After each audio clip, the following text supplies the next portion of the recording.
आप बताइए मुझे 504 में कहां तक हो गया था लास्ट? अर्ली एक्सपेरिमेंट बता चुका हूं मैं सारे। 504 में कहां तक हुआ है बच्चे, बता मुझे जल्दी से। ठीक है, ओके। देखो टॉपिक है हमारा अर्ली एक्सपेरिमेंट।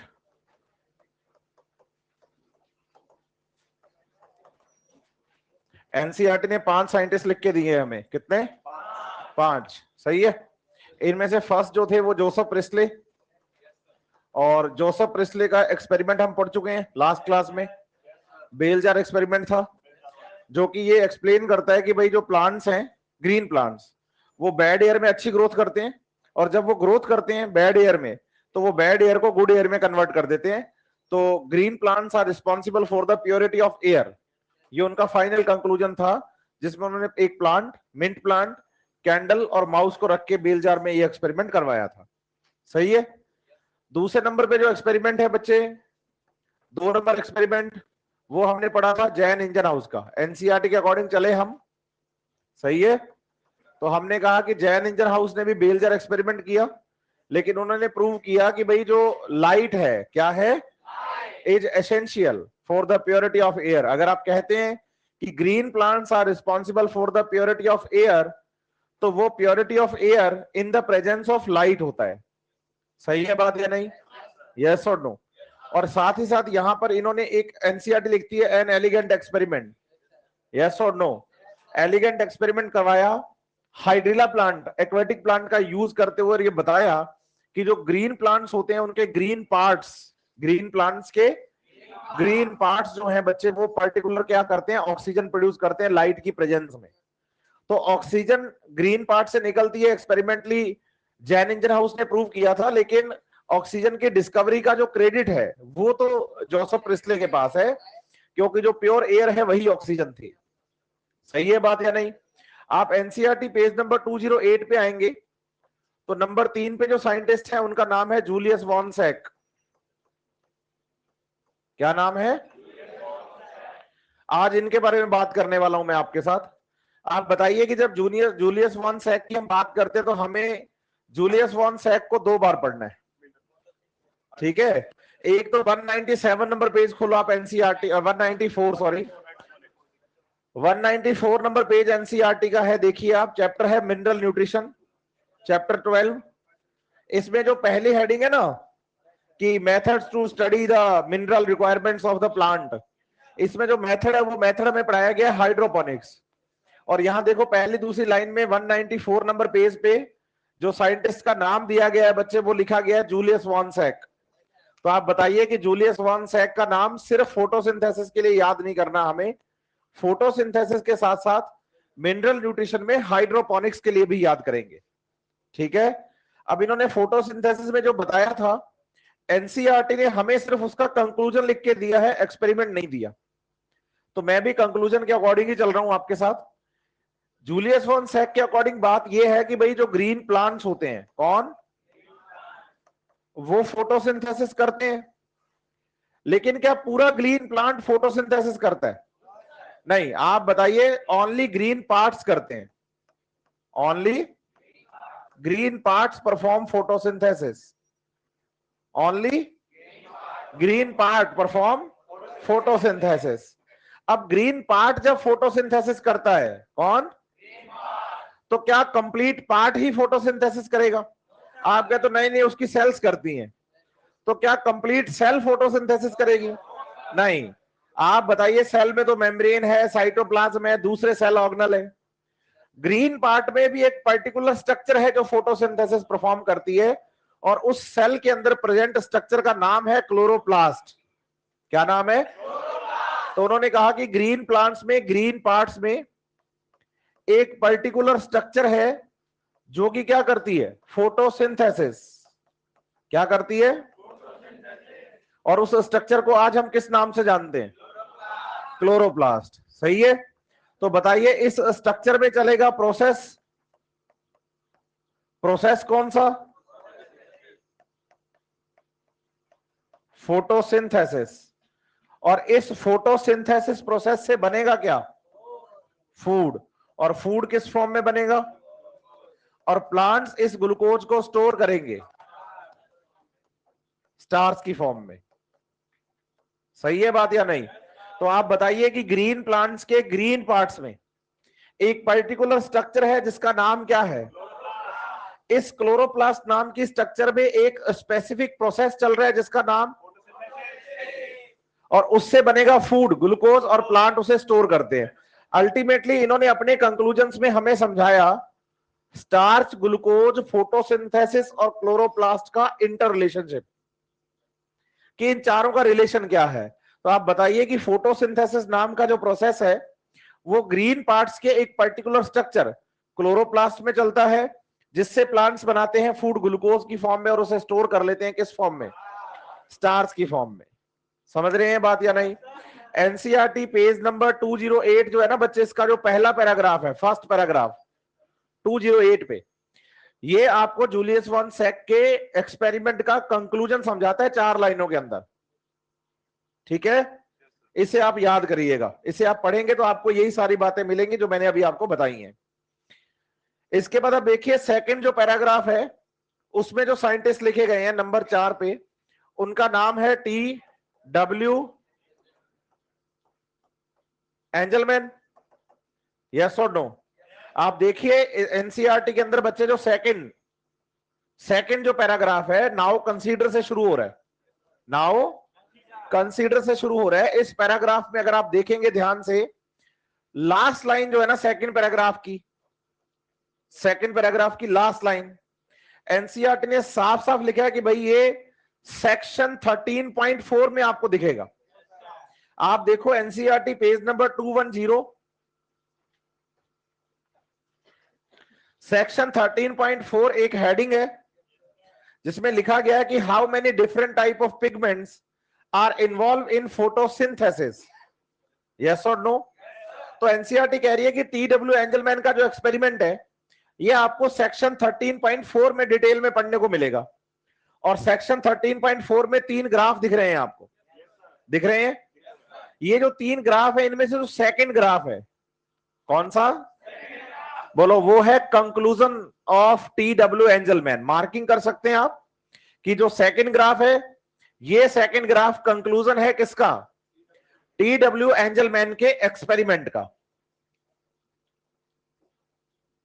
ये 3 ग्राफ है ना बच्चे 210 नंबर पेज पे, इनमें जो सेकंड ग्राफ है, आज ही हो जाएगा इस क्लास में, जब मैं आपको पढ़ाऊंगा तो आपको पता चलेगा कि सेकंड ग्राफ में वो क्या समझाना चाह रहे हैं। बढ़िया से कवर करेंगे हम उसको। ठीक है, तो इसके बारे में अभी बात नहीं कर रहे। बोलो सेक्शन 13.4 में ही बात करेंगे बढ़िया से। एनसीईआरटी तो खुद हमें कह रही है कि भाई सेक्शन 13.4 में बात करिएगा, इसके बारे में डिटेल वही करेंगे इसकी। नंबर 5 में जो साइंटिस्ट हैं वो एनसीईआरटी लिखती है कार्नेलियस वैन निल। इनके बारे में एक तो आपको बात याद करनी है कि कार्नेलियस वैन निल जो है ये एक माइक्रोबायोलॉजिस्ट हैं। क्या है? माइक्रोबायोलॉजिस्ट वो होते हैं बच्चे जो माइक्रो ऑर्गेनिजम्स पर स्टडी करते हैं। किस पर स्टडी करते हैं? और एनसीईआरटी ने ये बात बड़ी साफ साफ लिखी, पूछे क्या? एक लाइन बहुत साफ साफ लिखी एनसीईआरटी ने, in the mid of the 19th centuries, mid of the मतलब बात चल रही है 1850 के आसपास की। यस और नो? ए माइक्रोबायोलॉजिस्ट कार्नेलियस वैन निल, इनके जो कंक्लूजन है माइलस्टोन साबित हुए फोटोसिंथेसिस प्रोसेस को समझने में। तो conclusions of the Cornelius van Niel are क्या है? Milestone to understand the photosynthesis process को समझने में माइलस्टोन साबित हुए। सबसे पहले तो ये समझे कि माइलस्टोन कहते किसको हैं। आप कभी बाई रोड ट्रेवल किया है आपने? जब आप बाई रोड ट्रेवल करते हैं तो बाई रोड ट्रेवल करते टाइम रोड पे आपको ना वो साइड में दिखता है कि भाई आपका डेस्टिनेशन इतने किलोमीटर है। पहले क्या होते थे, वो साइड में पत्थर लगते थे गोल, उनके ऊपर लिखा जाता था। आजकल वो पत्थर हट गए, ग्रीन बोर्ड होते हैं रोड के ऊपर लगे हुए, जिनके ऊपर लिखा होता है कि भाई ये इतने किलोमीटर रह गया सिटी, या इधर मुड़ोगे तो इस सिटी के लिए चले जाओगे, इधर मुड़ोगे तो इस सिटी के लिए चले जाओगे, सीधे जाओगे तो ये इधर चली जाएगी रोड। वहां वो माइलस्टोन होता है जो आपको डायरेक्शन बताता है कि आप सही डायरेक्शन में हो या नहीं हो। समझ रहे हैं बात या नहीं? इसका मतलब यह हुआ कि इससे पहले मतलब mid of the 19th century की बात चल रही है, तो 1850 से पहले भी साइंटिस्ट फोटोसिंथेसिस के बारे में स्टडी तो कर ही रहे थे, लेकिन उनका फोटोसिंथेसिस प्रोसेस को समझने का जो तरीका था वो डिफरेंट था। इनको वैन नील सही डायरेक्शन में लेकर आया कि भाई आप इसको सही तरीके से पढ़िए, आप जो फोटोसिंथेसिस प्रोसेस पढ़ रहे हैं उसको पढ़ने का आपका तरीका, उसको समझने का आपका तरीका ठीक नहीं है, आप अपने इस तरीके को ठीक करिए ताकि आप फोटोसिंथेसिस प्रोसेस की डिटेल कर पाए। अब सबसे पहली बात तो ये कि वैन नील से पहले साइंटिस्ट क्या सोचते थे और वैन नील ने क्या चेंज किया, इस पे डिस्कस करते हैं अपने। सबसे पहले बताइए, वैन नील से पहले जो साइंटिस्ट थे उनका कहना था कि फोटोसिंथेसिस में कार्बन डाइऑक्साइड जो है वो वाटर से रिएक्ट करता है और फॉर्मेशन करता है ग्लूकोज का, किसका, और साथ ही साथ ऑक्सीजन बनती है। वैन नील ने कहा कि नहीं, ऐसा नहीं है, फोटोसिंथेसिस के दौरान कार्बन डाइऑक्साइड वाटर से रिएक्ट करेगी, ग्लूकोज बनाएगी और ऑक्सीजन निकलेगी। अब जैसे ही मैं ये दोनों इक्वेशंस लिखता हूं तो बच्चा कहता है इनमें तो कोई चेंज ही नहीं है, ये तो एक ही बात है।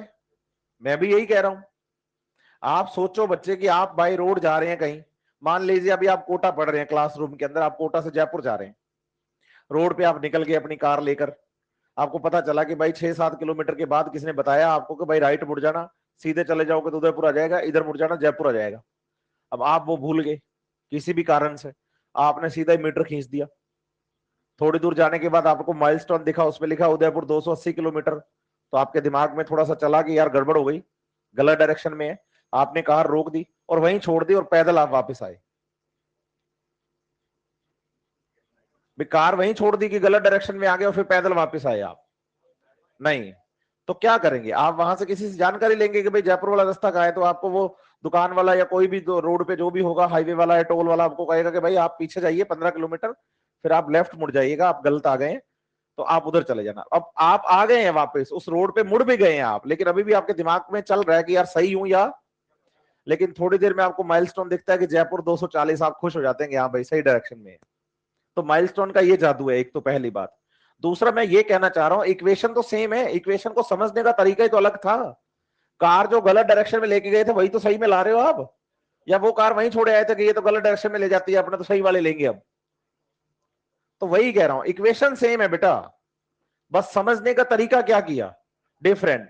आप बताइए, वैन नील से पहले के जो साइंटिस्ट थे ना, उनका मानना था कि फोटोसिंथेसिस में कार्बन डाइऑक्साइड का जो कार्बन है वो वाटर में जुड़ता है और ग्लूकोज बनता है, वाटर में, और ऑक्सीजन जो है ना वो CO2 से बाहर आती है, कार्बन डाइऑक्साइड से बाहर आती है। तो फोटोसिंथेसिस प्रोसेस हो गया कार्बोक्सिलेशन ऑफ वाटर। क्या हो गया? कार्बोक्सिलेशन ऑफ वाटर, और ऑक्सीजन जो है बच्चे वो CO2 से बाहर आ गई। सही है बात या नहीं? लेकिन जब वैन नील आए तो वैन नील ने कहा कि नहीं, आप सही नहीं पढ़ रहे, फोटोसिंथेसिस प्रोसेस में तो हाइड्रोजन जो है वाटर वाला वो CO2 में जुड़ता है और ग्लूकोज बनता है, और ऑक्सीजन जो है वो वाटर से बाहर आती है। इक्वेशन सेम है, बस सेम इक्वेशन को समझने का तरीका अलग है। समझ रहे हैं बात या नहीं? तो इन्होंने कहा कि भाई जो कार्बन डाइऑक्साइड है ना उसमें हाइड्रोजन जुड़ता है वाटर वाला और ग्लूकोज बनता है, और जो ऑक्सीजन बाहर आती है वो वाटर से बाहर आती है, ना कि CO2 से। अब बात यही है कि अगर भाई इतने सालों से इतने सारे लोग ये ऊपर वाली इक्वेशन पढ़ रहे थे और आप उनको एकदम से कहें कि नहीं ऐसा नहीं ऐसा है, तो सामने वाला ये भी तो पूछता है ना कि प्रूफ करो। सही है बात या नहीं? तो बोलो प्रूफ के लिए तो हम पहले कह चुके हैं कि वैन नील क्या थे, माइक्रोबायोलॉजिस्ट थे, और उन्होंने अपनी स्टडीज बैक्टीरिया पर की थी। किस पर? बैक्टीरिया पर अपनी स्टडीज की थी, और उन्होंने कहा कि जब बैक्टीरिया की इक्वेशन में देखता हूं फोटोसिंथेसिस की, तो बैक्टीरिया H2O नहीं H2S यूज करते हैं, और H2S यूज करते टाइम ग्लूकोज फॉर्मेशन तो होता है लेकिन साथ में रिलीज सल्फर होती है, और वो सल्फर H2S से बाहर आई है। अगर मैं आपके अकॉर्डिंग चलूं ना तो यहां होना चाहिए था C6H12S6, लेकिन ऐसा तो हो नहीं रहा, यहां तो ग्लूकोज बन रहा, सल्फर क्या हो रही है, रिलीज हो रही है मींस ऐसा है कि भाई जो हाइड्रोजन है ना वो उठ के गए हैं और CO2 में जुड़े हैं और ग्लूकोज का फॉर्मेशन किया गया है। सही है बात या नहीं? तो तब से ये इक्वेशन बदली और हमने फोटोसिंथेसिस को बोलना शुरू किया कि photosynthesis is a reduction of carbon dioxide, reduction of carbon dioxide and oxidation of water. या आप याद करो पहले लेक्चर में मैंने छुट्टियों से जस्ट पहले आपको लिखवाई थी, एक बताई थी इक्वेशन।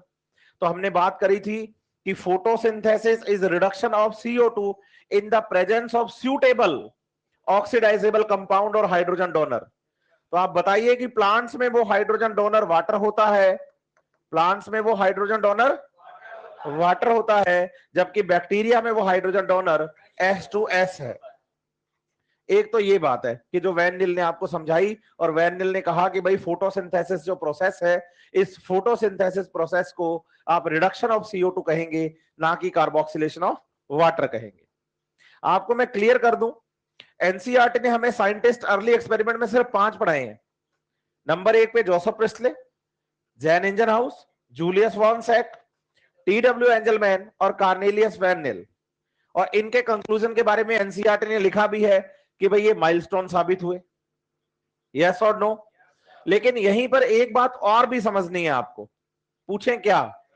इसके बाद 3 साइंटिस्ट का एक ग्रुप था बच्चे, रूबेन, हासिद और कामेन। हालांकि किताबें हासिद का नाम कम लिखती हैं, रूबेन कामेन के बारे में ज्यादातर लिखा हुआ मिल जाता है जनरली। समझ रहे हैं बात या नहीं? तो आप बताइए कि रूबेन कामेन ने प्रूव किया था क्या? किसको प्रूव किया था? बोलो। कार्नेलियस वैन नील का जो एक्सपेरिमेंट था उसके कंक्लूजन जो थे उनको प्रूव किया था उन्होंने रेडियो एक्टिव आइसोटोपी टेक्निक से। किससे? हालांकि एनसीईआरटी ने रूबेन और कामेन का नाम, लेकिन आप देखिए एनसीईआरटी पेज नंबर 208 पे नीचे नीचे आपको फोटोसिंथेसिस की एक कंप्लीट इक्वेशन मिलती है। 6CO2 12H2O, एरो का निशान, 1 glucose, 6H2O and oxygen release होती हुई दिख रही है। उस इक्वेशन के ठीक ऊपर आपको रेडियो एक्टिव आइसोटोपी टेक्निक लिखा हुआ मिलेगा, है ना? तो इसका मतलब रूबेन कामेन का नाम तो एनसीईआरटी ने नहीं लिखा, लेकिन रूबेन कामेन के कंक्लूजन्स तो लिखे हैं, रूबेन और कामेन के कंक्लूजन्स तो लिखे हैं। सही है बात या नहीं? यस और नो? तो इक्वेशन के अकॉर्डिंग चलते हैं। इन्होंने देखो एक तो लिखा है 6CO2 plus 12H2O converts into C6H12O6 6H2O and 6O2, ये आपके रिजल्टेंट है। सही है? इन the presence of light and chlorophyll, ये इक्वेशन है पूरी। सही है? इन्होंने कहा कि लड़ाई किस बात की है? लड़ाई तो इसी बात की है ना कि आप कह रहे हो ऑक्सीजन CO2 से निकलती है और वैन नील कह रहे हैं कि नहीं ऑक्सीजन वाटर से निकलती है। तो ऐसा करते हैं, अपने ऑक्सीजन को ही मार्क कर लेते हैं। तो उन्होंने क्या किया, ऑक्सीजन का रेडियो एक्टिव आइसोटॉप ले लिया, जो वाटर में ऑक्सीजन थी ना उसका रेडियो एक्टिव आइसोटॉप ले लिया O18। वैसे आपको बताना है कि नेचुरली अगर ऑक्सीजन देखी जाए एटमॉस्फेयर में लिविंग सिस्टम में तो वो आपको मिलती है O16, लेकिन इन्होंने उस ऑक्सीजन को मार्क कर लिया रेडियो एक्टिव आइसोटॉप से, और वो ऑक्सीजन का रेडियो एक्टिव आइसोटॉप था O18। क्या था? उन्होंने कहा कि अगर ये O18 हमें ग्लूकोज में मिल गया तो आप लोग ठीक, पुराने वाले, और अगर ये ऑक्सीजन बाहर निकलने वाली O18 हुई तो फिर वैन नील ठीक। तो बताओ क्या हुआ होगा? बोलो। जो ऑक्सीजन बाहर निकल रही थी ना, जो ऑक्सीजन, वो कौन सी थी? कौन सी थी? कौन सी थी? तो हो गया ना फिर प्रूव कि भाई रेडियो एक्टिव आइसोटोपी टेक्निक के बाद हम पक्का ही हो गए कि आज के बाद फोटोसिंथेसिस को हम पढ़ेंगे कि photosynthesis is reduction of CO2, note carboxylation of water. Any problem? क्या आपको ये बातें समझ में आई है? और ये बात ध्यान रखिएगा आप, गर्दनें सबकी ऊपर, बोर्ड पे होना चाहिए ध्यान बढ़िया तरीके से। इस बात का आपको खास ध्यान रखना है कि जितनी भी ऑक्सीजन फोटोसिंथेसिस में बाहर निकलती है कंप्लीट ऑक्सीजन वाटर से आती है। इसे आप इस इक्वेशन से समझा भी सकते हैं कि आपने टोटल 12 वाटर मॉलिक्यूल यूज किए हैं। कितने? एक वाटर में ऑक्सीजन कितनी? तो कितनी ऑक्सीजन निकलनी चाहिए? देखो 12 ही निकल रही है। 6O2 लिखा है मैंने, तो 12 एटम 6 मॉलिक्यूल, क्योंकि एक मॉलिक्यूल में 2 ऑक्सीजन एटम होते हैं ना। यस और नो? अच्छे से।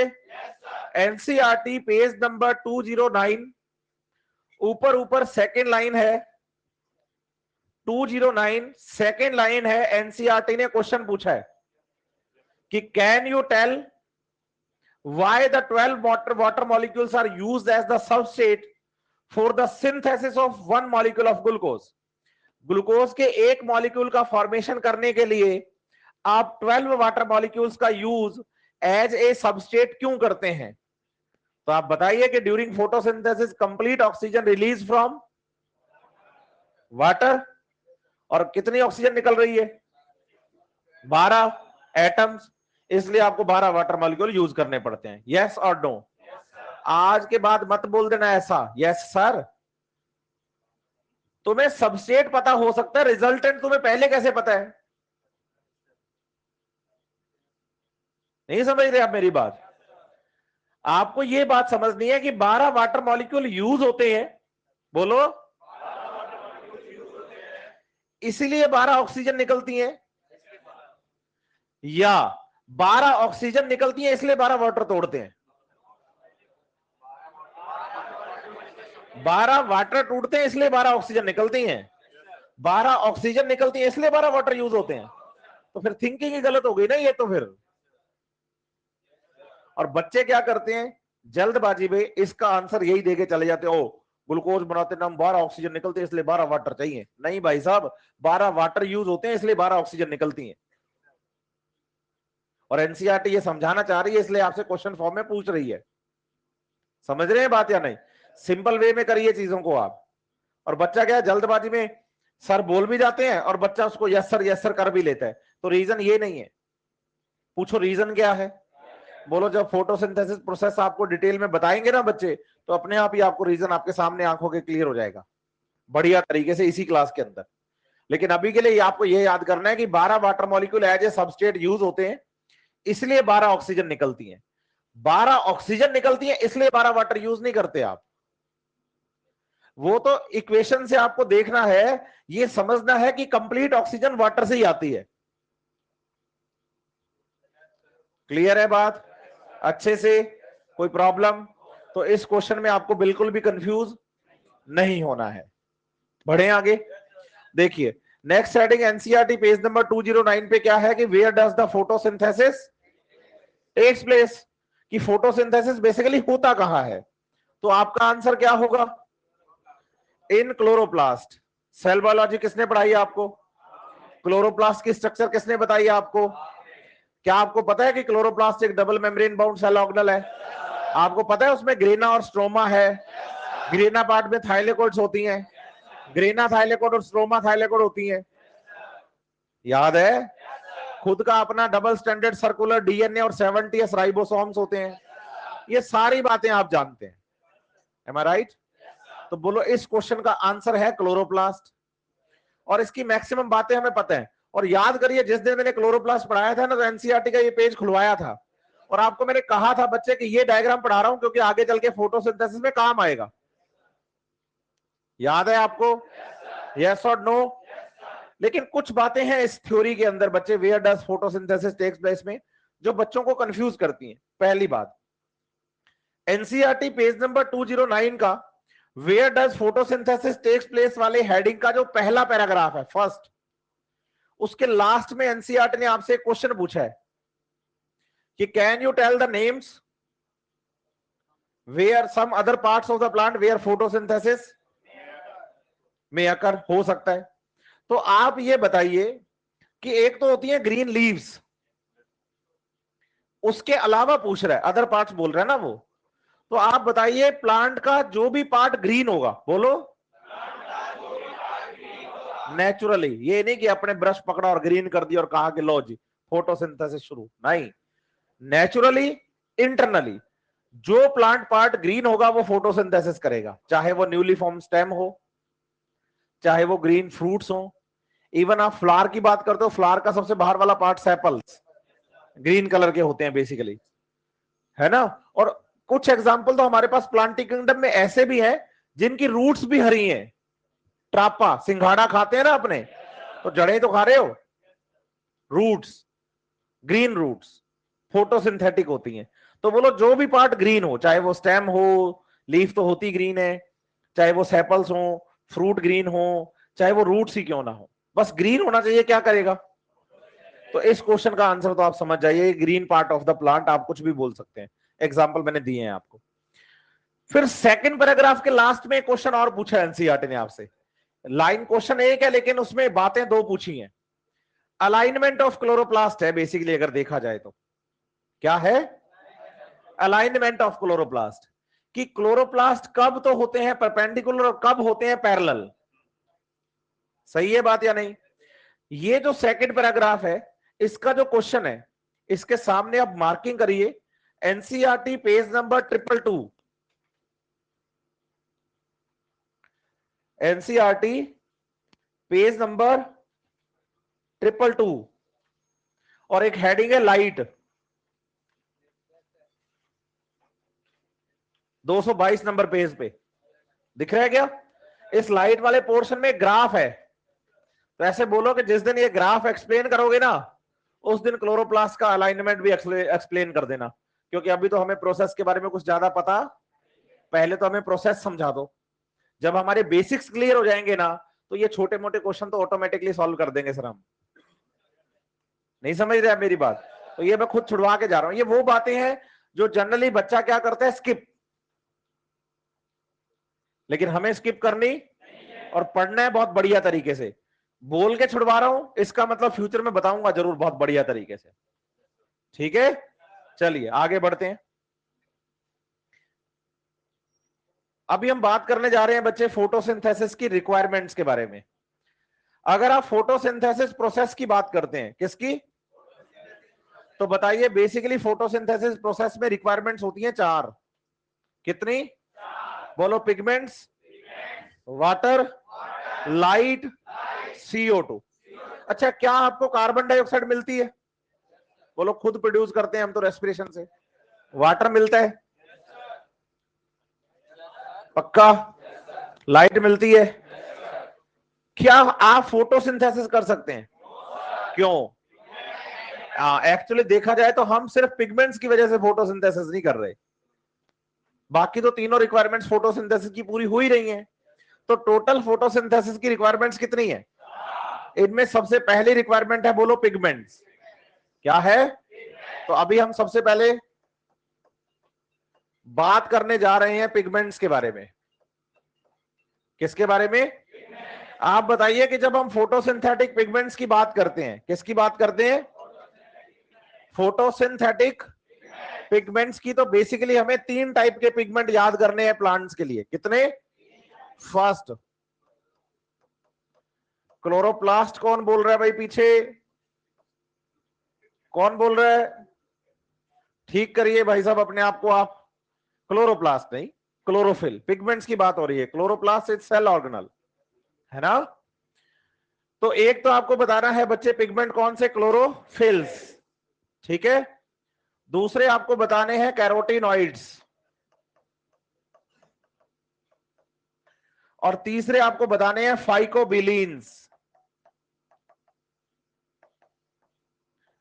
तो बताइए फोटोसिंथेटिक पिगमेंट बेसिकली कितने टाइप के पढ़ोगे, फर्स्ट कौन से, सेकंड कौन से, थर्ड कौन से। क्लियर है बात या नहीं।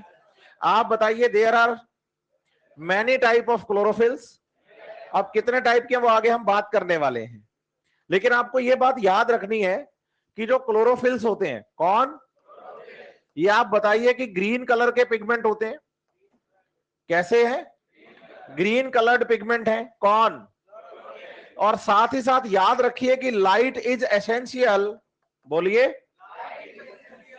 Light is essential for synthesis of chlorophyll. Chlorophyll के सिंथेसिस के लिए जरूरी है किसका होना? जरूरी है किसका होना? लाइट का। समझ रहे हैं बात या नहीं?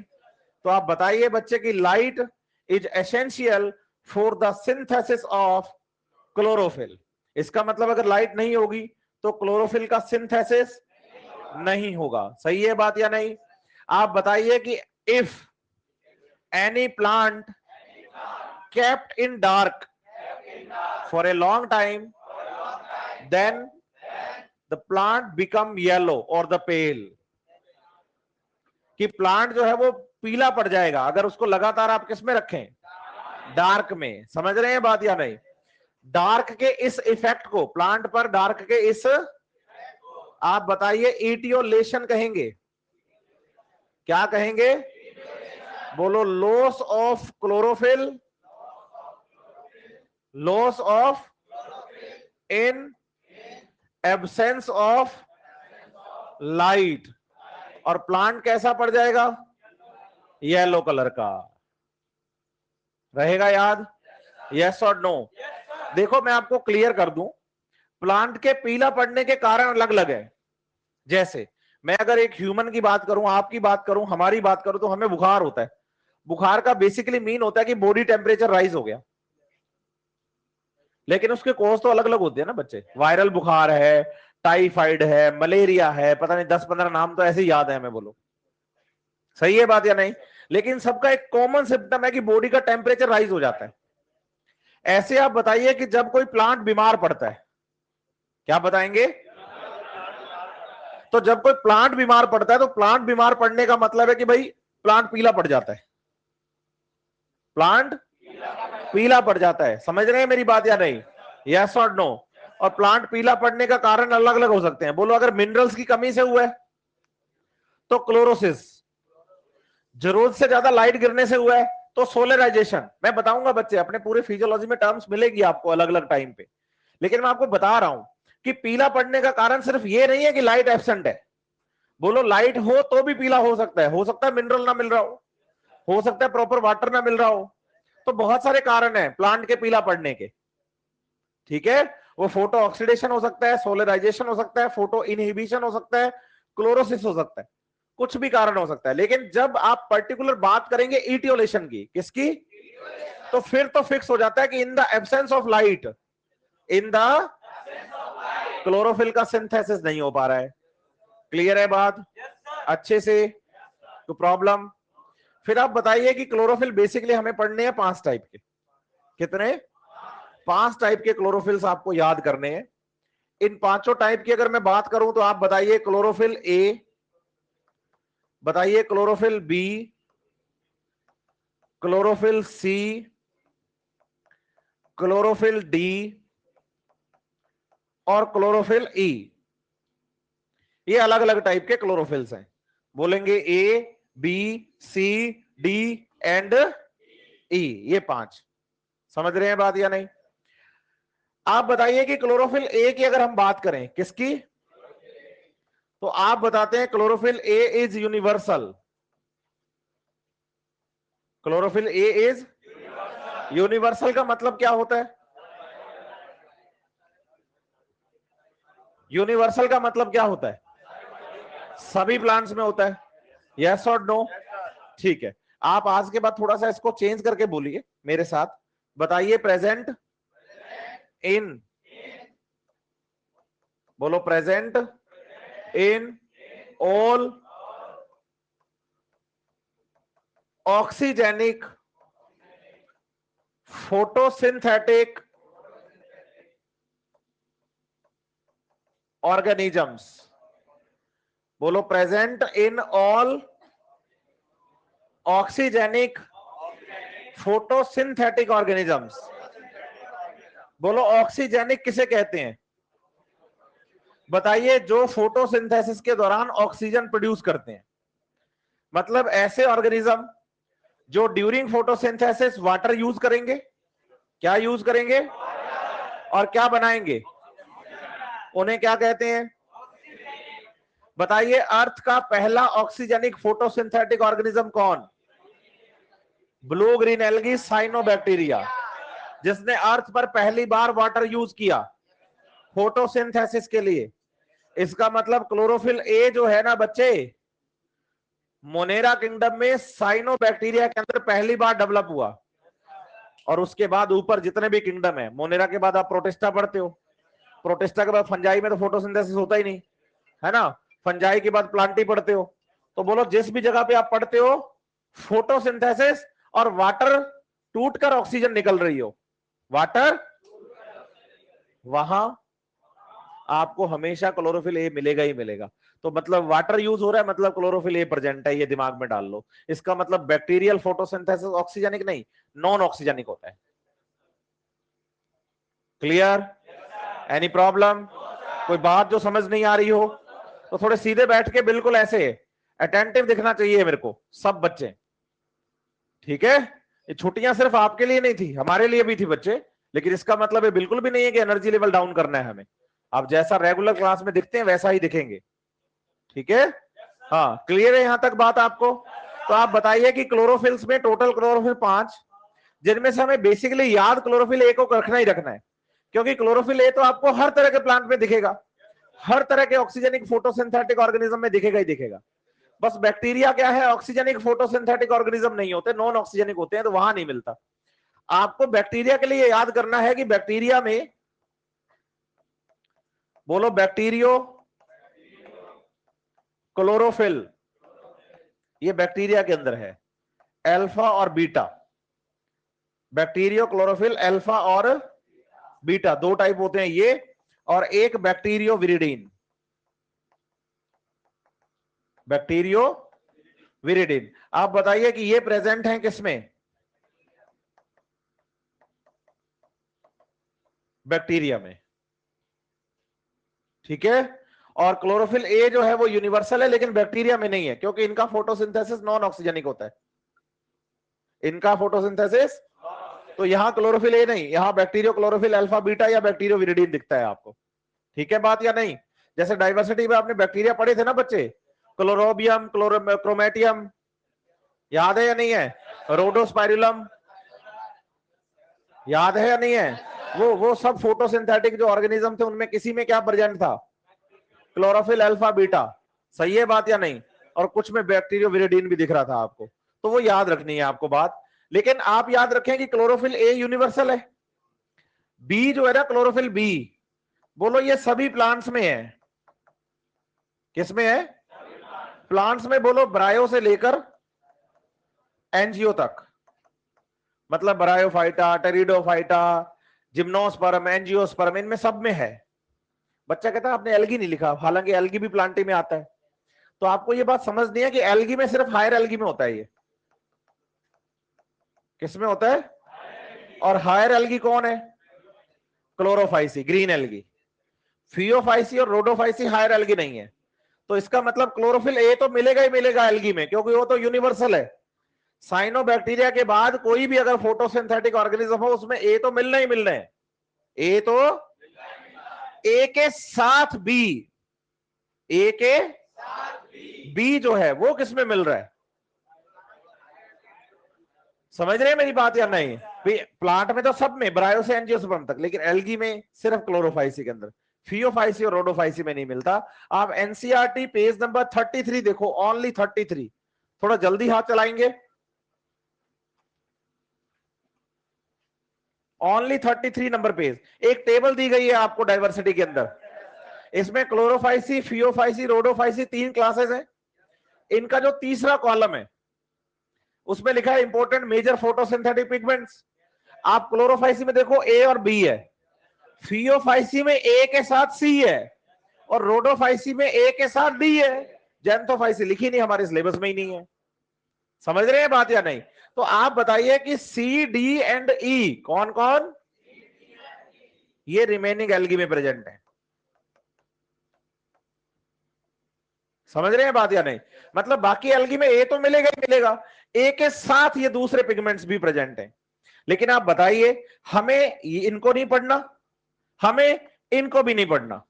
पढ़ना है सिर्फ ये पता होना चाहिए किसमें है। अगर पूछ ले क्लोरोफिल सी किसमें होता तो आप बताइए फियोफाइसी में, डी किसमें होता तो आप बताइए रोडोफाइसी में, बी किस में होता है? तो आप बताइए हायर एल्गी में। ए पूछे तो बोलो सारी एल्गी में। नहीं समझ रहे आप बात? लेकिन जो डिटेल करेंगे ना बच्चे, वो डिटेल हम क्लोरोफिल ए और क्लोरोफिल बी की ही करेंगे। पूछिए क्यों? आप एनसीईआरटी पेज नंबर 206 खोलेंगे थोड़ा जल्दी से। एनसीईआरटी पेज नंबर 206 खुला क्या? चैप्टर 13 का नाम बताइए क्या है?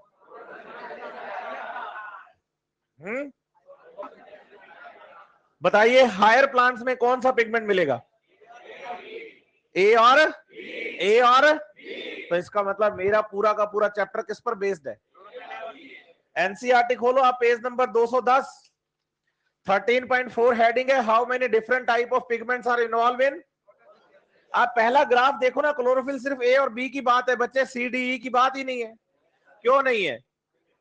क्योंकि हायर प्लांट्स की बात हो रही है, तो इसका मतलब एग्जाम में क्वेश्चन आएगा तो ए और। कोई प्रॉब्लम? बढ़ू आगे? क्या यहां तक आपको मेरी बातें समझ में आ रही हैं अच्छे से? और सुनिए, बताइए कि क्लोरोफिल ए के जब हम केमिकल फॉर्मूला की बात करते हैं तो क्लोरोफिल ए का फॉर्मूला आप बताएंगे C55 H72 O5 N4Mg। क्या बताएंगे?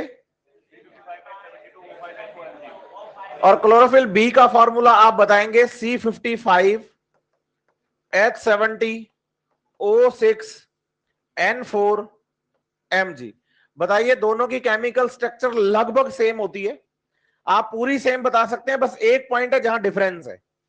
आप बताइए कि क्लोरोफिल ए और बी की केमिकल स्ट्रक्चर बिल्कुल सेम है, बस एक ऐसा पॉइंट है, एक जहां चेंज है।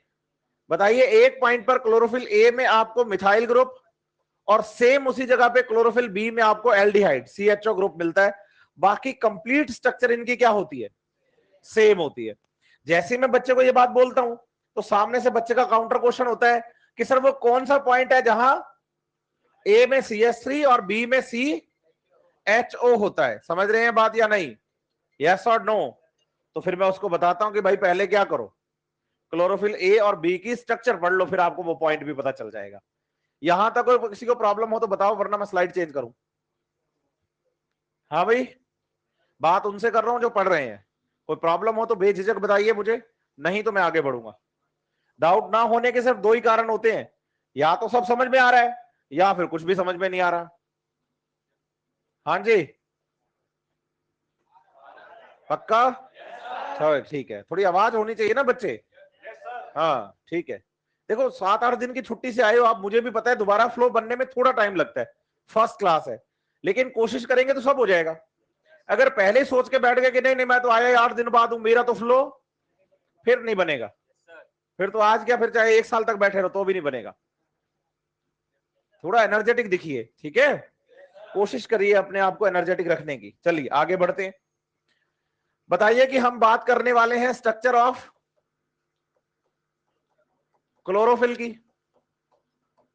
कितने बच्चों को सेल मेम्ब्रेन के फॉस्फोलिपिड के बारे में याद है चीजें? लगभग सबको हाथ खड़े ही हैं। यस और नो? फॉस्फोलिपिड हम कहते हैं बच्चे हेड और टेल से मिलकर बनता है। आप बताइए, क्लोरोफिल भी हेड और टेल से मिलकर बनता है। इसका मतलब क्लोरोफिल के स्ट्रक्चर में भी दो पार्ट है, एक का नाम और दूसरे का नाम। जैसे मैं ये बच्चे को कहता हूं तो उसके दिमाग में बात चलने लग जाती है, पूछो क्या? अच्छा, हेड तो हाइड्रोफिलिक था, बताओ यहां भी है, बताओ ऐसे। हाँ बोलो, यहां भी हेड कैसा है? वो कहता है सर हाइड्रोफिलिक को तो पोलर कह रहे थे ना, तो यहां भी कहिए ना, किसने मना किया है आपसे? बच्चा कहता है टेल तो हमने हाइड्रोफोबिक पढ़ी थी ना, तो आप यहां भी बताइए ना बच्चे कि टेल कैसी है? कैसी है? इसका मतलब मैं इसको नॉन पोलर भी कह सकता हूं। यस और नो? क्लोरोफिल के हेड का नाम बोलो, पोरफायरिन हेड है। क्या नाम है? Porphyrin. Porphyrin and made up of, porphyrin head is made up of 4 pyrrole rings. 4 pyrrole rings होती हैं जो कि मिलकर एक पोरफायरिन हेड बनाती हैं। अब 4 पायरोल रिंग होती हैं, इसलिए बच्चे हेड को टेट्रापायरोल स्ट्रक्चर भी कहते हैं। क्या कहते हैं? इसका मतलब जो हेड पार्ट होता है बच्चे वो पोरफायरिन हेड है। क्या है? और इस पोरफायरिन हेड का फॉर्मेशन कितनी पायरोल करती हैं? कितनी पायरोल? इसलिए इसको टेट्रापायरोल स्ट्रक्चर भी कहा जाता है। टेट्रापायरोल स्ट्रक्चर भी कहा जाता है। समझ रहे हैं बात या नहीं? जब आप इसके हेड पार्ट की बात करेंगे तो आप बताइए कि इसके हेड पार्ट का फॉर्मेशन करने के लिए 4 पायरोल रिंग होती है। पायरोल एक 5 मेंबर्ड रिंग है, बोलो, जिसका 5th मेंबर नाइट्रोजन है। अगर 5th मेंबर ऑक्सीजन होता तो फ्यूरनोज हो जाती है ना? तो यहां 5th मेंबर कौन है? तो इस स्ट्रक्चर का नाम, ऐसी 4 पायरोल है, ऐसी 4 पायरोल है।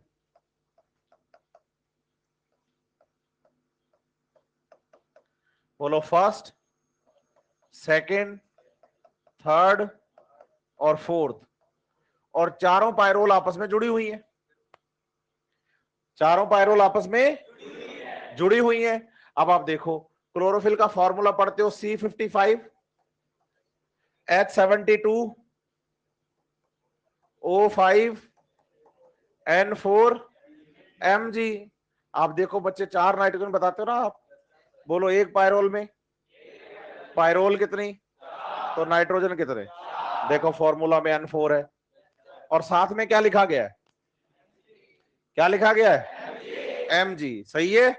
तो आप बताइए कि चारों पायरोल से ये जो स्ट्रक्चर बनती है ना, ये वाली, इनके सेंटर में मैग्नीशियम प्रेजेंट होता है और ये मैग्नीशियम चारों पायरोल्स के साथ जुड़ा हुआ होता है। ये मैग्नीशियम चारों पायरोल्स के साथ जुड़ा हुआ होता है। समझ रहे हैं बात या नहीं? यस और नो? तो ध्यान दीजिए, यहां मैंने मैग्नीशियम को जोड़ते टाइम इस बात का ध्यान रखा कि 2 लाइनें कंटिन्यू और 2 डॉटेड खींची। इसका रीजन ये है कि मैग्नीशियम की वैलेंसी 2 ही होती है। इसका मतलब अगर वो ईमानदारी से 2 ही बॉन्ड बना पाता है, स्ट्रॉन्ग कोविलेंट, लेकिन 2 बॉन्ड तो वीक बनाएगा ना, कोऑर्डिनेशन। तो बताइए, जो कंप्लीट लाइन खींची गई है वो तो शो कर रही है स्ट्रॉन्ग बॉन्ड को, और जो डॉटेड लाइन है बच्चे वो शो कर रही है वीक बॉन्ड्स को। क्योंकि मैग्नीशियम की वैलेंसी 4 होती तो मैं चारों स्ट्रॉन्ग बॉन्ड बना देता ना बच्चे। वैलेंसी कितनी है? 2 है, तो 2 बॉन्ड स्ट्रॉन्ग और 2 बॉन्ड वीक बनाता है, इसलिए मैग्नीशियम हमने सेंटर में रखा। और ये बनने वाली जो कंप्लीट स्ट्रक्चर है ना, ये बोलो, इसी स्ट्रक्चर को पोरफायरिन हेड कहा जाता है। पोरफायरिन, पोरफायरिन, पोरफायरिन हेड कहेंगे। समझ रहे हैं बात? साथ ही साथ याद रखिए कि जो टेल होती है ना, टेल, टेल का नाम है बेटा फाइटोल टेल। क्या नाम बताएंगे? टेल का नाम क्या है? क्या नाम है?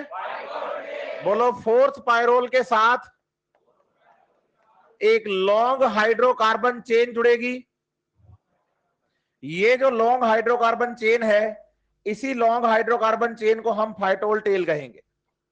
क्या कहेंगे? क्या कहेंगे? तो बताइए कि ये हो गई फाइटोल टेल। क्लियर है बात या नहीं? और हेड और टेल मिलकर क्या हो गया? पूरा क्लोरोफिल। और बताइए, क्लोरोफिल के जिस स्ट्रक्चर में हेड और टेल दोनों होते हैं, हेड और टेल, उसे ना टैडपोल स्ट्रक्चर कहते हैं। क्या कहते हैं? इसलिए क्लोरोफिल को टैडपोल स्ट्रक्चर भी कहा जाता है। तो कभी आ जाए ना टैडपोल स्ट्रक्चर, तो आप दुखी मत होइएगा, आप समझ जाइएगा कि बात किसकी चल रही है, क्लोरोफिल की। समझ रहे हैं बात या नहीं? तो बताइए कि क्लोरोफिल एक टैडपोल स्ट्रक्चर है। क्या है? जिसमें हेड और टेल प्रेजेंट है। क्लियर? यस और नो? अच्छे से? कोई प्रॉब्लम?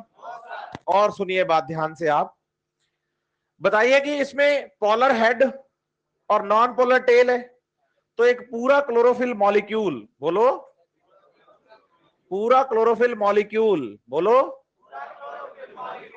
एम्फीपैथिक मॉलिक्यूल होता है। कैसा? Amphipathic molecule. और एम्फीपैथिक मॉलिक्यूल किसको कहते हैं? जब एक मॉलिक्यूल 2 नेचर शो कर रहा हो। और ऐसा फॉस्फोलिपिड भी था, याद है? यस और नो? दूसरी बात, क्लोरोफिल होता कहां है? तो याद करवाता हूं मैं आपको, सेल बायोलॉजी थोड़ी रिवाइज करते हैं।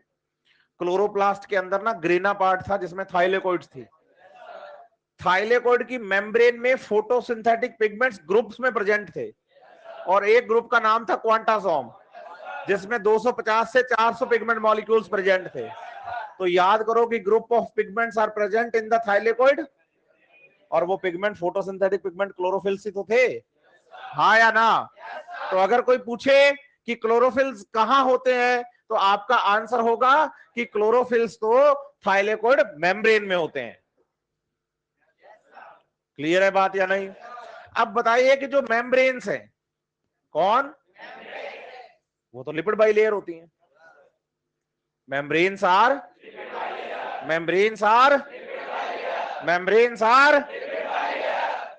सही है, जिनमें हेड पार्ट बाहर की तरफ और टेल पार्ट अंदर की तरफ होता है, पढ़ते हैं ना आपने भी। मान लीजिए मैं कहूं कि ये थाइलेकोइड मेम्ब्रेन है, क्या है ये?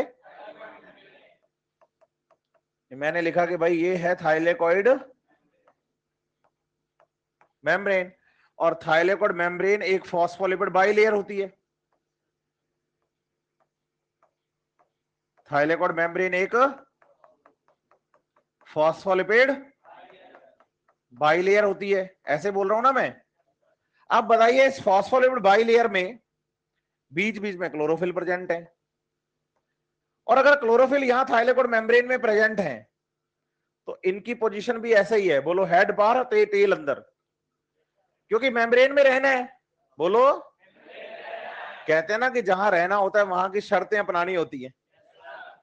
जैसे आप कहते हो कि हमारे घर का रूल है, हमारे घर का कि घर में कोई चप्पल पहन के नहीं आ सकता, तो आप बताइए कि बाहर से कोई मेहमान भी आएगा तो वो भी चप्पल उतार के आएगा, फिर रूल बन गया ये। तो ऐसे आप बताइए कि थाइलेकोइड मेम्ब्रेन में जो फॉस्फोलिपिड है वो कहते हैं टेल अंदर की तरफ होगी, हेड टेल हाइड्रोफोबिक होगा और हेड क्लोरोफिल को कहा गया कि भाई तूने भी यहां रहना है तो ऐसे ही बन के रहे। तो आप देखो ना, आप हेड इसका कैसा है हाइड्रोफिलिक, टेल कैसा है हाइड्रोफोबिक, फॉस्फोलिपिड भी एम्फीपैथिक है, क्लोरोफिल भी एम्फीपैथिक है। तो आप बताइए कि tail part of chlorophyll embedded in thylakoid lipid bilayer या lipid bilayer of the thylakoid membrane. Clear है बात? कोई प्रॉब्लम? यहां तो कोई ऐसी बात लगी हो जो समझ नहीं आई अभी तक? हाँ भाई, और सुनो, अब बात करते हैं क्लोरोफिल ए और क्लोरोफिल बी के बेसिक डिफरेंस की। किसकी? कि इनका भाई डिफरेंस आपने मिथाइल ग्रुप का और सीएचओ ग्रुप का बताया ना, वो डिफरेंस कैसे है, वो डिफरेंस कैसे है, तो उसी की बात करते हैं। बताइए सेकंड पायरोल का थर्ड कार्बन, पायरोल नंबर कौन सी और उसका कार्बन नंबर कौन सा? थर्ड कार्बन पर अगर आपको दिख जाए CH3 तो आप बताइएगा ये क्लोरोफिल, और अगर आपको दिख जाए CHO तो आप बताइएगा ये क्लोरोफिल। समझे बात या नहीं? थर्ड पायरोल के सेकंड पायरोल के थर्ड कार्बन पर, सेकंड पायरोल के अगर CH3 दिखे तो क्लोरोफिल और CHO दिखे तो क्लोरोफिल। कोई प्रॉब्लम? बढ़े आगे और सुनिए। बताइए कि जब सेल में हम क्लोरोफिल के सिंथेसिस की बात करते हैं तो अभी अभी हमने थोड़ी देर पहले एक बात बोली थी कि light is essential for the synthesis of the chlorophyll. ये देखो मैंने लिखा है आपके सामने कि light is essential for the synthesis of chlorophyll. Synthesis के लिए लाइट का होना एसेंशियल है, बताया मैंने आपको। आप बताइए क्लोरोफिल सिंथेसिस के लिए, किसके लिए? बोलो, सक्सिनाइल को एंजाइम ए, बोलो सक्सिनाइल को enzyme A from Krebs cycle. Aerobic respiration का एक प्रोसेस है क्रेब साइकिल जिसमें सक्सिनाइल को एंजाइम ए बनता है। एनसीईआरटी पेज नंबर 232 देखो आप, 232 नंबर पेज है एनसीईआरटी का। क्रेब साइकिल का आपको डायग्राम दिखेगा, है क्या? इस डायग्राम में कहीं पर भी सक्सिनाइल को एंजाइम ए नहीं है, लेकिन थ्योरी में देखो इसके साथ 6th लाइन या 7th लाइन होगी, सक्सिनाइल को एंजाइम ए लिखा हुआ है साफ साफ ऊपर से। लिखा है क्या? यस और नो? तो ध्यान रहे कि भाई सक्सिनल कोएंजाइम ए तो आता है क्रेब्स साइकिल से, कहां से आता है, और उसके साथ रिएक्ट करता है, बोलो ग्लाइसिन। बोलो ग्लाइसिन एक अमाइनो एसिड है, ग्लाइसिन एक अमाइनो एसिड है। एनसीईआरटी खोलो पेज नंबर 145 145। बायोमोलिक्यूल्स में अलग अलग स्ट्रक्चर दी गई है आपको, केमिकल स्ट्रक्चर्स गिवन है। ऊपर ऊपर अपने राइट साइड में देखो 3 अमाइनो एसिड है, ग्लाइसिन, सेरीन और एलिनिन। और आप बताइए कि प्रोटीन बनाने वाले 20 अमाइनो एसिड्स होते हैं, कितने? 20। उनमें से सबसे सिंपल अमाइनो एसिड होता है ग्लाइसिन, जिसका आर ग्रुप एच होता है ना। तो बोलो ये अमाइनो एसिड और सक्सिनल कोएंजाइम ए दोनों मिलकर बनाते हैं प्रोटोक्लोरोफिल। क्या बनाते हैं? प्रोटोक्लोरोफिल। क्या बनाएंगे? क्या बनाएंगे? और फिर ये जो प्रोटोक्लोरोफिल है ना बच्चे, इस प्रोटोक्लोरोफिल की बात करें तो बोलो ये इनएक्टिव फॉर्म में होता है। कैसे होता है? लेकिन जैसे इस पे क्या गिरती है? लाइट और हाइड्रोजन इसको मिलते हैं, तो बताओ कि ये कन्वर्ट हो जाता है क्लोरोफिल में। किसमें कन्वर्ट हो जाता है?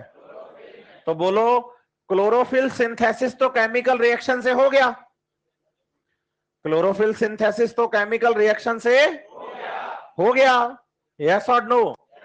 लेकिन ये भी ध्यान रखो कि पहली बार जो क्लोरोफिल बनता है वो प्रोटोक्लोरोफिल इनएक्टिव फॉर्म में होता है, और उसे एक्टिव करने के लिए जरूरत है किसकी? और जैसे लाइट गिरती है तो वो प्रोटोक्लोरोफिल क्लोरोफिल में कन्वर्ट हो जाता है, हाँ या ना? और बताइए कि दिस केमिकल रिएक्शन, बताइए this chemical reaction induced by iron, Fe। Iron इस केमिकल रिएक्शन को इंड्यूस करता है, क्लोरोफिल सिंथेसिस को प्रमोट करता है। आप देखिए क्लोरोफिल की स्ट्रक्चर में आपको एक तो मिनरल याद करना है नाइट्रोजन, और एक मिनरल याद करना है मैग्नीशियम। बोलो nitrogen and magnesium both are essential for the synthesis of chlorophyll because they both are structural constitute of the chlorophyll, but iron is not a structural constitute of the chlorophyll but essential for the synthesis। NCERT देखो page number 197, थोड़ा हाथ जल्दी चलाया करो आप। 197 minerals के physiological effects में iron लिखा हुआ है नीचे नीचे, और आयरन पढ़ोगे ना लास्ट में तो लिखा हुआ मिलेगा कि भाई क्लोरोफिल सिंथेसिस के लिए आयरन एसेंशियल है। समझ रहे हैं बात या नहीं? और एग्जाम में क्वेश्चन भी पूछा जा चुका है। बोलो आयरन क्यों? नाइट्रोजन और मैग्नीशियम भी एसेंशियल है, लेकिन वो एसेंशियल है क्योंकि वो उसका स्ट्रक्चर का पार्ट है, लेकिन आयरन स्ट्रक्चर का पार्ट तो फिर भी एसेंशियल है। क्लियर? अच्छे से? कोई प्रॉब्लम यहां तक? किसी को लग रहा हो कि कोई बात समझ में नहीं आई तो खड़े हो जाओ।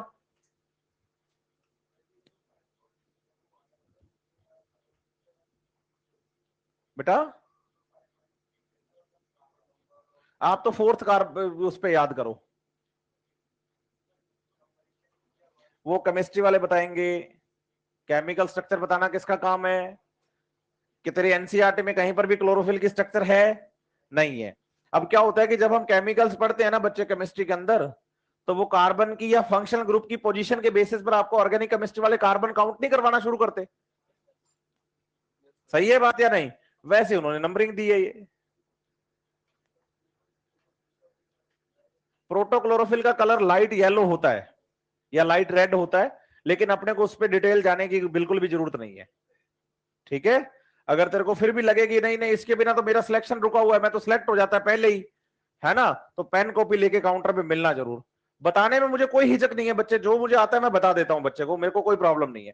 लेकिन क्लासरूम के अंदर क्या है कि अपने पास टाइम जो होता है वो थोड़ा बंधा हुआ है, और वैसे भी हमारा इस साल पेपर थोड़ा लेट हुआ है जुलाई के अंदर, तो टाइम तो है ही नहीं ना कोई और बात करने की हमारे पास। तो हम अपने क्या चल रहे हैं, एग्जाम ओरिएंटेड चल रहे हैं अभी बेसिकली, और रिपीटर्स हैं आप। यही अगर आप 11th क्लास के बच्चे होते, 12th क्लास के बच्चे होते तो मैं और भी रुकता, और भी स्लो चलता, लेकिन अभी अपने पास टाइम ही नहीं है। अभी टाइम है कि बात समझ में आई, आगे बढ़ते हैं। NCERT clear, clear. एग्जाम में आए हुए क्वेश्चन क्लियर, क्लियर। एक्सरसाइज के क्वेश्चन क्लियर, क्लियर। ठीक है, यस और नो? अच्छे से। इसलिए कह रहा हूं कि ये जो पोर्शन मैंने अभी आपको पढ़ाया है, ये आपके एनसीईआरटी में बिल्कुल भी, लेकिन आपके स्टडी पैकेज में तो है ना बेटा। और जब आप पढ़ेंगे तो आपको पता तो चलना चाहिए ना कि हमारे स्टडी पैकेज में बेसिकली लिखा क्या गया है। और फिर बच्चा क्या करता है, ये इक्वेशन पढ़ता है, फिर आके काउंटर पे मुझे कहता जरूर है एक बात, पूछो क्या सर, ये एनसीईआरटी में तो है नहीं, याद करना है नहीं करना। इसलिए मैंने पेज नंबर के साथ बताया कि सक्सीनल कोएंजाइम ए एनसीईआरटी में है, ग्लाइसिन एनसीईआरटी में है। तो सारी बातें आपकी एनसीईआरटी के साथ जोड़ता जा रहा हूं मैं, ताकि आप बार बार काउंटर पे भी ना घूमे।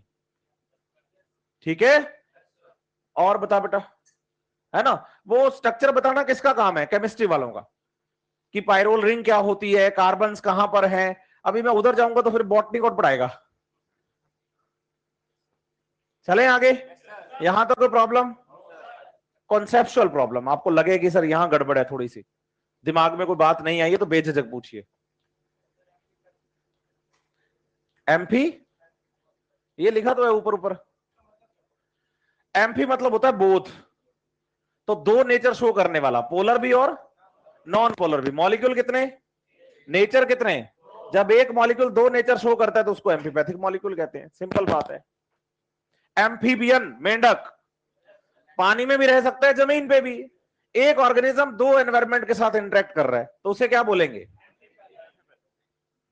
और बताओ,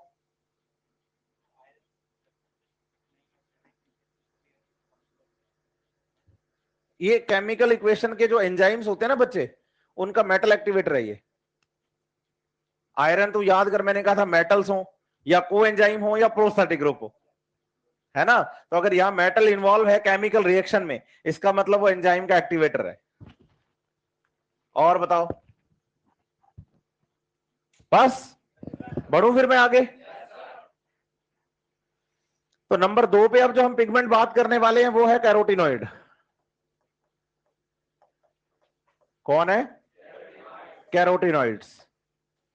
अब बताइए, कैरोटिनॉइड्स भी हाइड्रोकार्बन ही होते हैं। जैसे क्लोरोफिल्स की बात करते हो ना आप, तो क्लोरोफिल्स में देखो कार्बन और हाइड्रोजन सबसे ज्यादा है, तो बोलो हाइड्रोकार्बन है। कार्बन और हाइड्रोजन सबसे, और कार्बन हाइड्रोजन ज्यादा होने का मतलब है फैट डेरिवेटिव है, लिपिड डेरिवेटिव है। इसलिए तो बोलो फैट सॉल्युबल होते हैं, लिपिड सॉल्युबल होते हैं। और याद करो, दीपावली से पहले लास्ट लेक्चर था मेरा, व्हाट डू वी नो। तो मैंने कहा था लीफ को अगर अल्कोहल से वॉश कर दो तो पिगमेंट डिसॉल्व हो जाते हैं, क्योंकि फैट डेरिवेटिव ही तो है, और फैट और लिपिड ऑर्गेनिक सॉल्वेंट्स में डिसॉल्व होते हैं। तो बोलो क्लोरोफिल भी डिसॉल्व हो जाता है। ऐसे आप कैरोटिनॉइड के बारे में भी याद करो कि कैरोटिनॉइड भी फैट डेरिवेटिव है, लिपिड डेरिवेटिव है। समझ रहे हैं बात या नहीं। जब हम कैरोटिनॉइड्स की बात करते हैं तो हम कहते हैं कि कलरफुल पिगमेंट्स हैं। कैसे हैं, कौन। इसमें दो टाइप याद करने हैं, एक तो आपको याद करना है कैरोटीन्स को, और एक बच्चे आपको याद करना है जेंथोफिल्स को। समझ रहे हैं बात या नहीं। कैरोटीन्स को बेसिकली C40 और H56 लिखा जाता है, हाइड्रोकार्बन है प्योरली। और जेंथोफिल्स जो होते हैं, बोलो ये इनके ऑक्सीडेशन से बन जाते हैं, C40 H56 O2 या फिर O। कुछ ऐसे जिनमें ऑक्सीजन जुड़ी होती है मॉलिक्यूलर, और कुछ ऐसे जिनमें ऑक्सीजन होती है एटॉमिक। ठीक है, तो बोलो O2 या O बोल दो आप, उसके सामने ऑब्लिक लगा हुआ है बीच में जो डंडा है। ठीक है, अरे हाँ ना तो बोलो। कैरोटीन्स मोस्टली रेड कलर के होते हैं और जेंथोफिल मोस्टली येलो कलर के, लेकिन हमेशा उसी कलर के मिलें ये जरूरी बिल्कुल भी नहीं है। कैरोटीन्स के बारे में जब मैंने सेल बायोलॉजी पढ़ाई थी तब भी आपको बताया था कि आपको अल्फा कैरोटीन भी पढ़ने होते हैं, बीटा कैरोटीन भी पढ़ने होते हैं, और सबसे इंपॉर्टेंट मैंने कहा था आपके लिए कॉमन कैरोटीनॉइड जो है वो बीटा कैरोटीन है। सबसे पहले कैरेट से ढूंढा गया था, याद है। और अगर ये हमारी सेल्स के पास चला जाए तो बीटा कैरोटीन को हमारी सेल्स विटामिन ए में कन्वर्ट करती हैं, और विटामिन ए को हमारी आईज के लिए अच्छा बताया जाता है, ऐसे बताया था मैंने आपको, याद है या नहीं है। यस और नो। ऐसे मैंने एक पिगमेंट आपको बताया था लाइकोपीन, मैंने कहा था कैरोटीन होता है प्योर रेड कलर का। लाल टमाटर, लाल मिर्च, इसके अंदर जो रेड कलर आया वो लाइकोपीन की वजह से है। किसकी वजह से है? ऐसे जेंथोफिल की बात करते हैं तो आप बताते हैं एक तो ल्यूटीन, क्या बताते हैं? येलो कलर का। अगर आज लीफ येलो कलर की हो रही है तो किस वजह से? किसकी वजह से? सही है बात या नहीं? और दूसरा बच्चे इसका एक कॉमन सा आपको एग्जांपल याद करना है, फ्यूकोजेंथिन। कौन? फ्यूकोजेंथिन। बोलो, एक तो ब्राउन एल्गी में पड़ा था, कहां पर? और दूसरा पड़ा था डायटम्स में, गोल्डन एल्गीज, डेस्मिड्स, याद है? तो फ्यूकोजेंथिन वहां पर प्रेजेंट था। बोलो, ये सारी बातें तो आप सेल बायोलॉजी में बता के आए हो हमें, क्रोमोप्लास्ट पढ़ाते टाइम। तो हमारा मेन टॉपिक ये नहीं है, ठीक है, क्योंकि ये तो हम सेल बायोलॉजी में ऑलरेडी पहले से बात करते हैं बच्चे कैरोटीनॉइड्स के बारे में। आप बताइए, carotenoids are also universal, also universal in all oxygenic photosynthetic organisms along with chlorophyll A। हम कहते हैं कि chlorophyll A is universal in all photosynthetic oxygenic photosynthetic organisms. बताइए, जहां जहां क्लोरोफिल ए होगा, बोलो,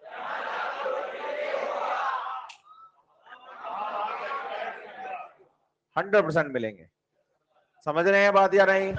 यस और नो? पूछो क्यों?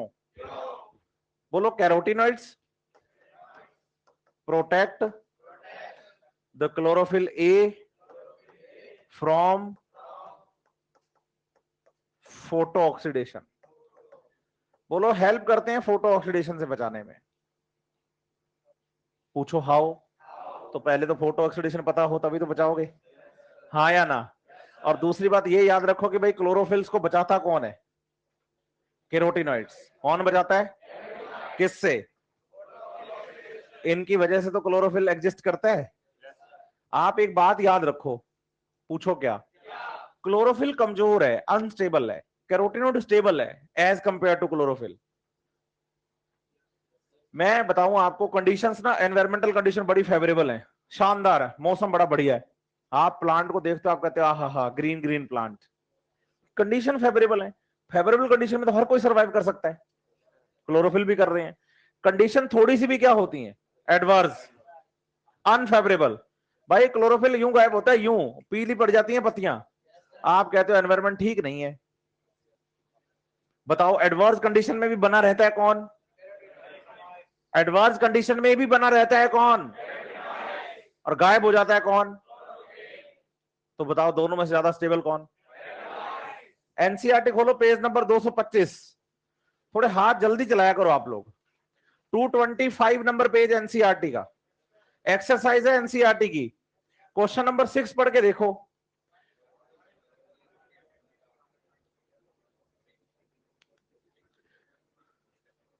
अब बताओ, अगर पहले तो उसने ये पूछा कि अगर किसी प्लांट को किसमें रखा जाए, तो भाई वो पीला क्यों पड़ जाता है?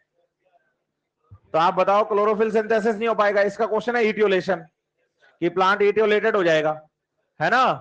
तो कारण हो गया पेल ग्रीन, मतलब येलो ग्रीन हो गया। पेल मतलब येलो है और पेल मतलब येलो है, सही है?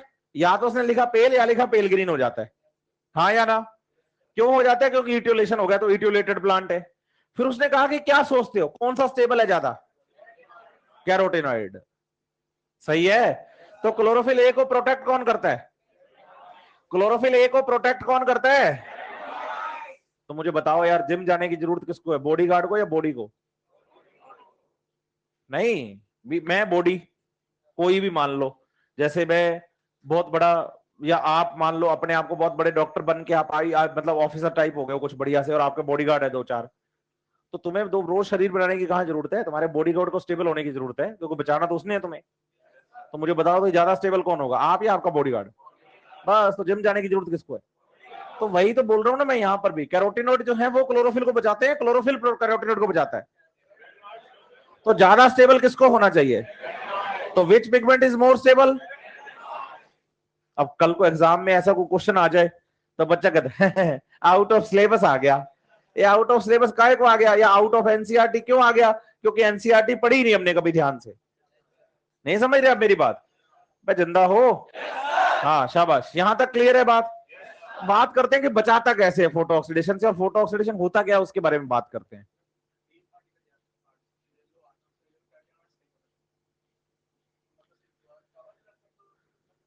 वो तो बता रहा हूं ना, बचाता कैसे वो तो बताने वाला हूं अभी।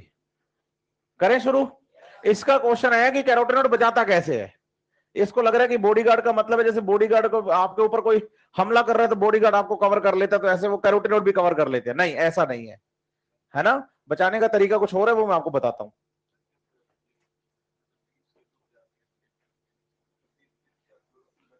हाँ हाँ, क्लोरोफिल की अमाउंट कम हो जाती है, ऐसे होता है। मैं तुझे बताऊं, जैसे मैं आपको बताता हूं, जैसे आप समझो, ये डेमोक्रेसी वाला मामला सा है पूरा का पूरा ही। एक प्लांट के लीफ के अंदर मान लो 500 पिगमेंट है, जिनमें से 400 क्लोरोफिल, 100 कैरोटिनॉइड है। तो लीफ ग्रीन दिखती है क्योंकि डोमिनेंसी किसकी है?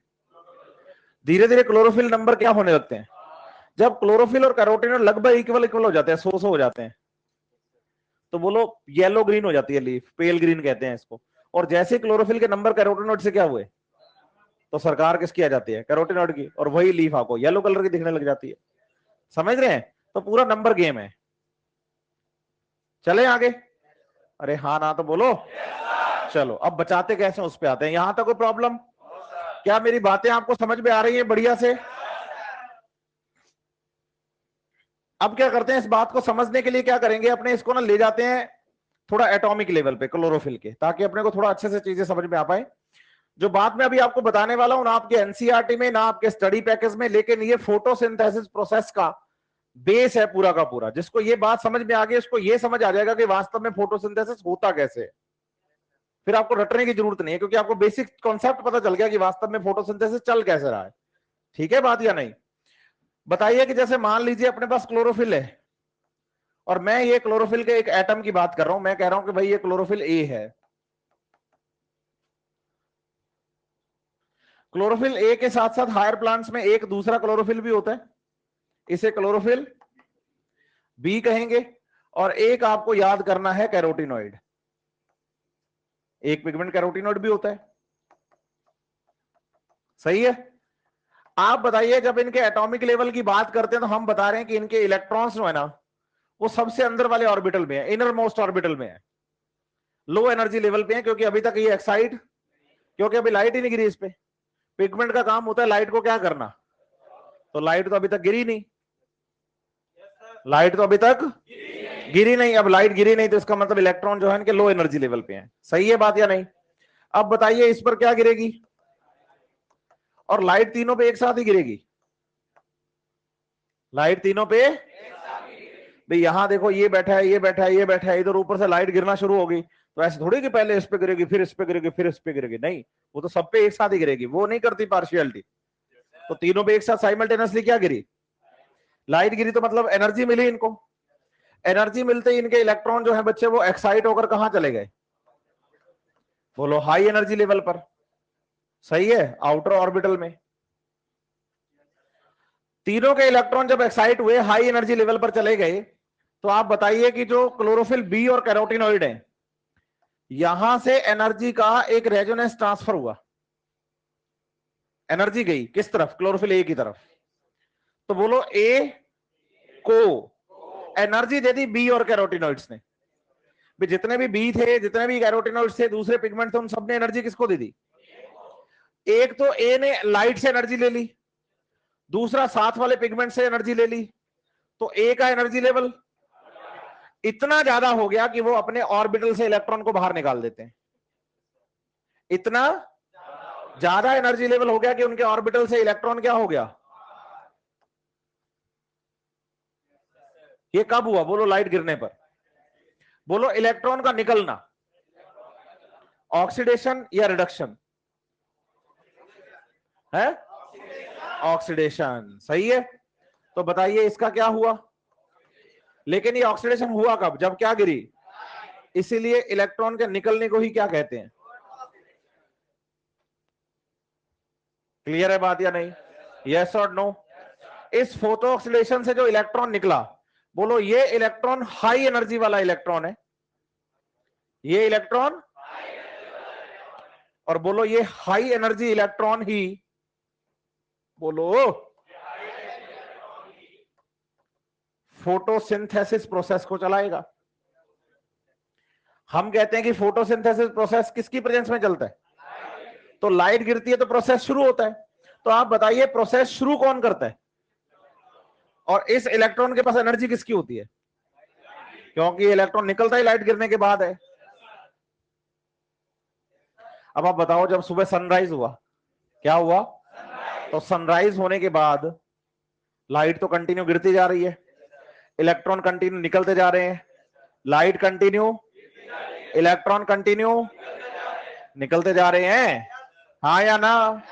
यस और नो? क्लोरोफिल तो खाली हो जाएगा, वो कहेगा मैं तो सारे इलेक्ट्रॉन देके मर गया। लेकिन ऐसा होता नहीं है। पूछो क्यों? क्योंकि जब लाइट गिरती है ना इस पे, क्या गिरती है? तो आप बताओ कि जो रूट से वाटर एब्जॉर्ब हुआ और जाइलम के थ्रू लीफ के पास आता है वाटर, इधर तो बोलो क्लोरोफिल पे लाइट गिरी और उसमें से इलेक्ट्रॉन निकला, और साथ ही साथ बोलो जो वाटर होता है ना, वाटर, वो टूट जाता है बोलो H+ आयंस, इलेक्ट्रॉन्स और ऑक्सीजन में। मतलब वाटर का बोलो कंप्लीट आयनाइजेशन हो जाता है। बोलो वाटर का कंप्लीट। भाई होता क्या है, बेसिकली वाटर टूटता है H+ और OH- में, लेकिन लाइट एनर्जी से कॉम्प्लेक्स यहां पर काम करता है जो इस OH- को भी आगे तोड़ देता है, ऑक्सीजन, H+ और इलेक्ट्रॉन्स में। तो आप बताइए कि वाटर मॉलिक्यूल का कंप्लीट क्या हो गया? आयोनाइजेशन हो गया। यस और नो? मतलब यहां वाटर का हो गया है लाइसिस। क्या हो गया है? लेकिन ये लाइसिस हुआ कब? जब क्लोरोफिल पर क्या गिरी और इसमें से क्या निकले। इसलिए इस लाइसिस को हम फोटोलाइसिस कहते हैं। इस लाइसिस को हम, क्लियर है बात या नहीं? यस और नो? अच्छे से। तो बताइए फोटोलाइसिस हो गया, सही है बात या नहीं? अब इसमें से ऑक्सीजन निकली, नेसेंट या एटॉमिक, देखो ऑक्सीजन का एटम निकला। अब हुआ क्या कि क्लोरोफिल कहता है कि मैंने मेरा इलेक्ट्रॉन दिया है, मेरे को तो इलेक्ट्रॉन चाहिए। ऑक्सीजन कहती है मैं फुल रिएक्टिव हूं, आओ मेरे साथ बॉन्डिंग कर लो। अच्छा क्लोरोफिल का फॉर्मूला बोलो। H72O5 O5N4Mg। ऑक्सीजन जुड़ी तो बोलो O6 हो गया, और ऑक्सीजन जुड़ गई तो बोलो O7 हो गया। बोलो अगर ऑक्सीजन जुड़ गई तो क्लोरोफिल रहा ही नहीं, बर्बाद हो गया। क्लोरोफिल का तो इस ऑक्सीजन ने ऑक्सीडेशन कर दिया और फोटोसिंथेसिस प्रोसेस बंद हो गया, क्योंकि क्लोरोफिल तो बर्बाद हो गया। बोलो ऐसा होता नहीं है। बोलो ऐसे। पूछो क्यों? क्योंकि हमारे पास बॉडी गार्ड है, कैरोटिनॉइड्स। पूछो क्या करते हैं वो? अच्छा आप मुझे बताओ, सुबह सनराइज से लाइट जब गिरना शुरू होती है तो सनसेट तक कंटिन्यू गिरती है, या बस एक बार गिर के बंद हो जाती है कि नहीं बस और नहीं गिरना है मेरे को? कंटिन्यू गिरती है ना। अब कंटिन्यू गिरेगी तो कंटिन्यू इलेक्ट्रॉन निकलेंगे और कंटिन्यू वाटर टूटेंगे भी, हाँ या ना? और उसमें से इलेक्ट्रॉन और साथ में क्या निकलेगी? बोलो ये क्या करते हैं कैरोटिनॉइड, जो नेसेंट ऑक्सीजन होती है ना, नेसेंट ऑक्सीजन, इसको जोड़ जोड़ के किस में बदल देते हैं? मॉलिक्यूलर ऑक्सीजन लेस रिएक्टिव होती है और यही एटमॉस्फेयर में जाती है। और ये काम कौन करते हैं? तो आप देखो, आपने इस नेसेंट ऑक्सीजन से क्लोरोफिल को बचाया या नहीं बचाया? और फिर ये नेसेंट ऑक्सीजन मॉलिक्यूलर में कन्वर्ट होती है और मॉलिक्यूलर ऑक्सीजन एटमॉस्फेयर में आती है। सांस लो, ये लो आपने खींच ली वो ऑक्सीजन, और इसके लिए थैंक यू बोलो किसको? और मजे की बात यह है कि कैरोटिनॉइड आपकी आंखों को भी सुख देते हैं, क्योंकि कलर देते हैं, है ना? और साथ ही साथ आपको ऑक्सीजन भी देते हैं जिंदा रहने के लिए। वरना अंदर अगर नेसेंट ऑक्सीजन ही रहती ना बच्चे, तो वो तो अंदर ही रिएक्ट कर लेती, बाहर आती नहीं, तो तुम कैसे सांस लेते फिर? नहीं समझ रहे आप मेरी बात? तो बोलो कि ऑक्सीजन निकलने में हेल्प कर रहा है कौन, और बचा रहा है किसको? अब ऑक्सीजन तो चली गई कहां पर? एटमॉस्फेयर में। कहां पर? बोलो जो इलेक्ट्रॉन होंगे ना, इलेक्ट्रॉन क्या होंगे? ये मिल जाएंगे क्लोरोफिल ए को। ये भी खुश, ये भी खुश कि मेरे इलेक्ट्रॉन गए थे, मुझे वापस मिल गए। कहां से? वाटर से। सही है बात? यस और नो? बचा कौन? बोलो H+ फोटोसिंथेसिस प्रोसेस में काम आ जाते हैं। इलेक्ट्रॉन तो आ जाता है क्लोरोफिल से, प्रोटॉन आ गए वाटर वाले। बोलो इलेक्ट्रॉन प्लस प्रोटॉन मतलब, और एटमॉस्फेयर से ले ली जाती है CO2, है ना, और बना दिया जाता है ग्लूकोज। अब देखो ग्लूकोज में कार्बन, हाइड्रोजन, ऑक्सीजन है। अब बताओ कार्बन और ऑक्सीजन तो CO2 के पास है ही, क्या नहीं है? वो भी मिल गए। नहीं समझ पाए ना आप? पता ही नहीं चला क्या पढ़ा रहा हूं मैं, है? पक्का ना? सब बैलेंस हो रहा है बढ़िया से। तो बताइए लाइट गिरेगी ना तो कैरोटीनॉइड जो है वो क्लोरोफिल को बचाने की कोशिश करते हैं। तो नेसेंट ऑक्सीजन से बचाते हैं। किससे?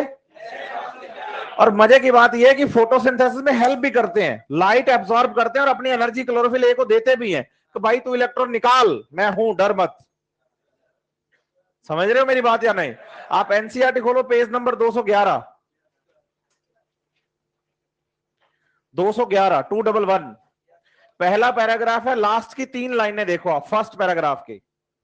बेटा फर्स्ट पैराग्राफ की, फर्स्ट पैराग्राफ 211 नंबर पेज, उसकी लास्ट की 3 लाइनें। They not only enable a wider range of the wavelength incoming utilized in photosynthesis but also protect the chlorophyll A from, मतलब जो एसेसरी पिगमेंट होते हैं वो ना, बल्कि सिर्फ ये नहीं है कि लाइट अब्सॉर्ब कर रहे हैं, फोटोसिंथेसिस में हेल्प कर रहे हैं, बल्कि साथ ही साथ वो बचाते भी हैं क्लोरोफिल ए को फोटो ऑक्सीडेशन से, ताकि वो ज्यादा इलेक्ट्रॉन निकलने से मर ना जाए। कितने लोगों के ऊपर से गई ये बातें? क्या बात है भाई। तो नेक्स्ट क्लास में आऊं तो आप मुझे बताइएगा कि सर आपने क्लोरोफिल्स खत्म किए हैं अभी? क्या खत्म किए हैं? क्लोरोफिल्स खत्म किए हैं और कैरोटीनॉइड्स पिगमेंट्स खत्म किए हैं। अभी आपने दूसरी रिक्वायरमेंट पढ़ाना शुरू करना है। यहां एक बात छोटी सी मैं और आपको क्लियर कर देता हूं जाते जाते। तीसरे पिगमेंट कौन थे? कौन थे? फाइकोबिलीन्स। सही है बात या नहीं? तो बेटा फाइकोबिलीन्स के बारे में याद रखना कि इनको हमने पढ़ना नहीं है। पूछो क्यों? क्योंकि फाइकोबिलीन्स के 2 टाइप हैं।